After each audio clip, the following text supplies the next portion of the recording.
Andito na kami sa aming fishing area dito sa Tanag Ibaba. Ayan, oh. Wala nang kangkong. Ang sarap na rito maglawit ng pamingwit. Nagre-ready na si Bro Ambo ng kanyang pamingwit. Oh. Ano bang ginagayat mo riyan? Gagayat ako ng chinilas. Para gawin natin yung palutang. Oo. Si Bibi yung tayo may palutang ay. Ito si Nunay. Nagre-ready na rin. Ang lawak ng aming pamingwitan dito. Dito ako sa loob ng kubo. Ayun. Sulit ang pagod. Ayan. Ayan, ang ganda. May mga papaya na ako rito. Puro damo na. Ang paakyat na yan.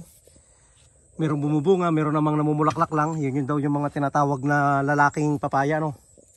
Yung namumulaklak lang. Ayan, oh. Lawak ng ating pamingwitan dito.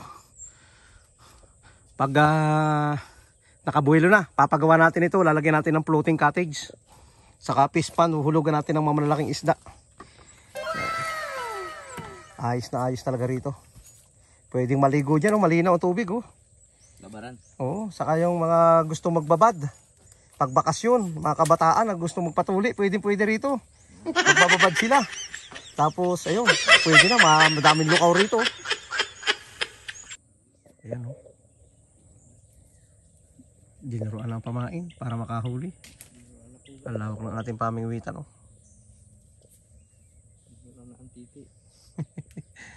Ayan na. Ano, hindi na tayo zero? May huli ka na? Pati nga, taas mo nga. O yun, ilapit mo. Ang laki ah. Apuyo. Dapat dyan. Hindi mahirap na. Alitaas malayo. Kuhan mo na at panin mo lang yan para tayo ay dire-diretso yung huli.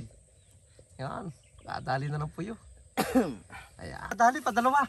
Oh, malaki yan. Thank you. Thank you, Lord. Thank you, Lord. Dali. Swerte. Dito lang kami sa kubo, nandito lang ang puyo. Ay, thank you. Yan, yan. Nga, sabi ko sa iyo, dire-diretso yan. Malaki-laki na. Pagbago na kayo. Papalit na ang taon. Grabe itong nadali na namin ito.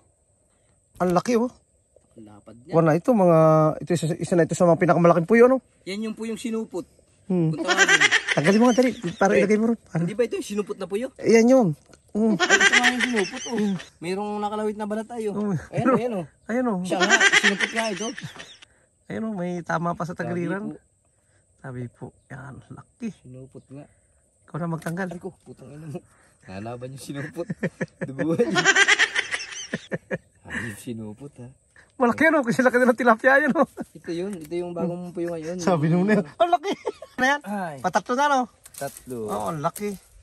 Talagang buong-buo pa yung ulo niya, na. Parang di malaang nagagalaw yung ulo niya, na. Ano yung pili mo na yan, no? Green, oo. Oo.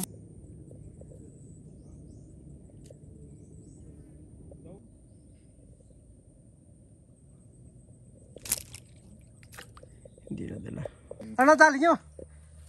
Palus. Ay, igat, oh. Ayan, oh. Laki, oh. Ay, grabe, mas malaki ito sa nahuli natin. Ay, grabe, laki, ito oh. yung minsan. Ay. Ito yung kanina. Na hindi ko nadali, sabi ko madadali rin kita. Iba ka talaga, Nunay. Delikado naman ang niyog mo nito. Kalag minsan. Mapapasama yung puyo mo dyan, mapapagatan. Ayan, ano? Patayin na natin. Hindi, kahit di mo patay, lagay mo rin sa dyan, no, sa... Pag nabuhol mo yan, ay. Ay, may butas yan. Pukin natin. Ayan, oh. Laki, oh. Mga kanya, kalahating kilo yan, ano? Meron. Uwi na ako kami. Nakahuli kami ng igat, puyo, at saka mga tilapia. Ayun.